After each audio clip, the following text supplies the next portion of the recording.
to set. Camera speed. Sound production, take one. Action!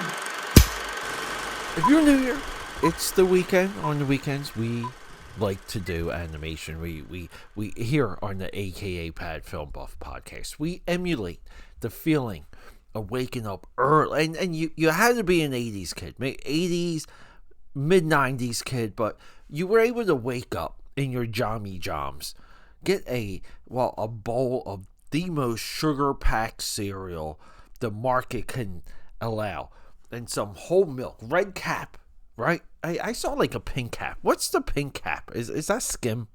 Anyway, and you would just get some cereal and watch cartoons all day until your parents kicked you out of the house and told you to go do something. Go touch grass, but don't do it here.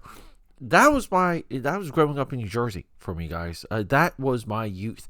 And holy crap, we had some amazing cartoons. Really, a second boom, a second golden age of American animation between television, the network syndication, motion pictures, VHS, and later DVD. I mean, it was really just the market blew up, and then the rise of the Disney Channel, Nicktoons. Everyone had like their animation front. It was a exciting time to watch all of this stuff spur out of the cracks of the sidewalk. And on this podcast, we like to do animation on the weekends. We got, holy crap, guys, I love it when this is a little bit of a addiction. I love it when I got something in my head for so long. And in this case, it's Animalympics. I've heard about this movie, this cartoon, maybe my entire life. And if it wasn't for, and we failed miserably, maybe I'll do a update episode on that. But oh god, we love and we hate our failures. Holla if you hear me. Failures.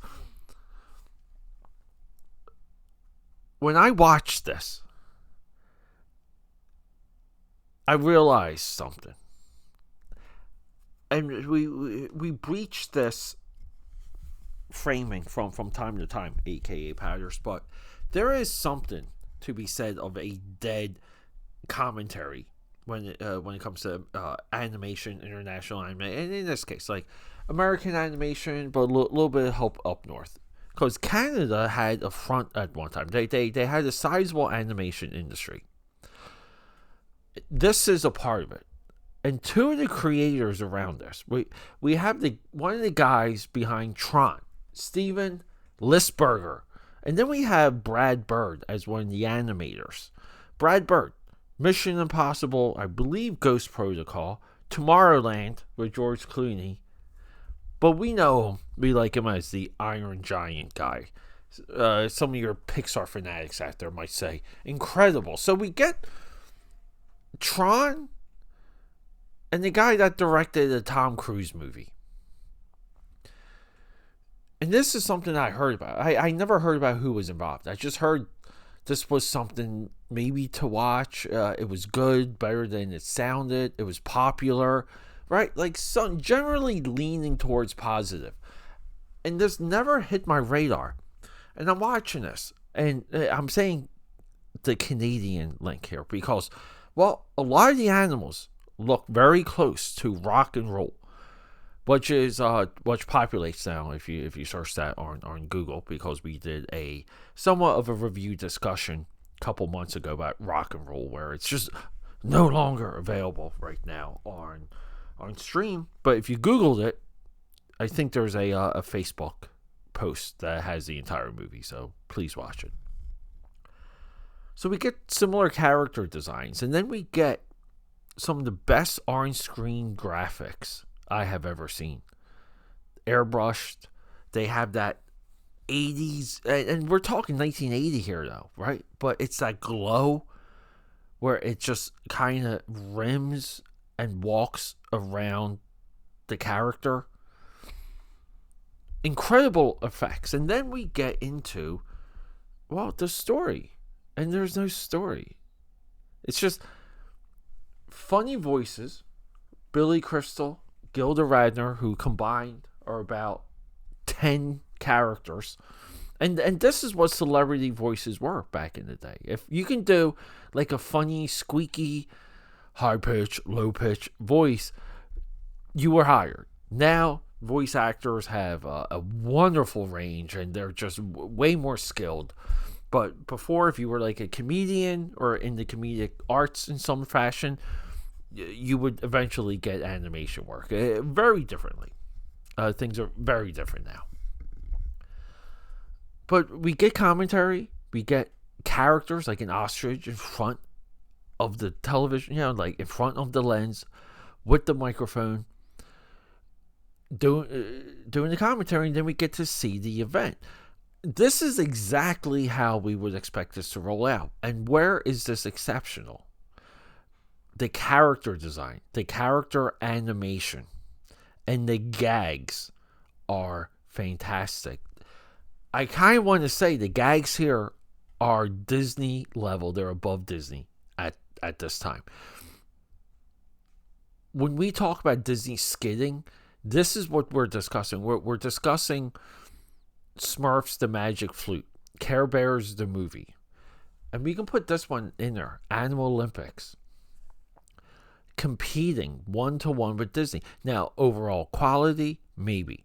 Right? We can always go back and forth about that. But the guts of it, what's happening in those cells as they're photographed. Disney was really losing foot at this time, and we see it here. I was blown away by the character design. Really was. There's gags, and some of them are expected. There's an awesome ostrich one where they split the screen. It's just like it's just good stuff, guys. It's stuff like as you would expect from a movie of this sort. But AKAPADers, it's the Olympics. I did the same thing I do every Olympic cycle. I'll make this statement before getting out of here.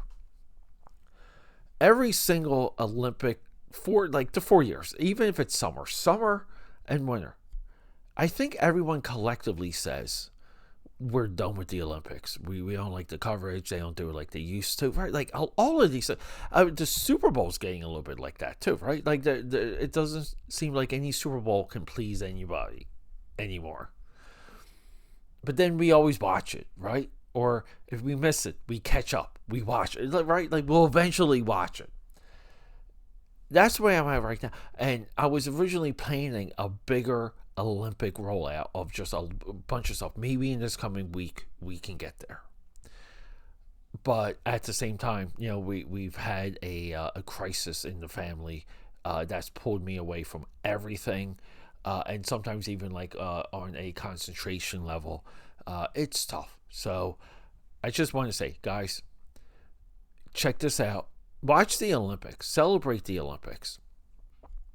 And catch some animation, because this is available on Tubi in wonderful quality, and let your eyeballs love some of those on-screen graphics, because I'm about to watch it again just for some of those graphics. But anyway, guys, full recommendation, fully blown away. This should be on the hearts and minds of more animation critics and commentators out there. I'm going to put this at one of the top most underrated animated films ever. Love you guys. Rock and roll. Okay, that's a wrap.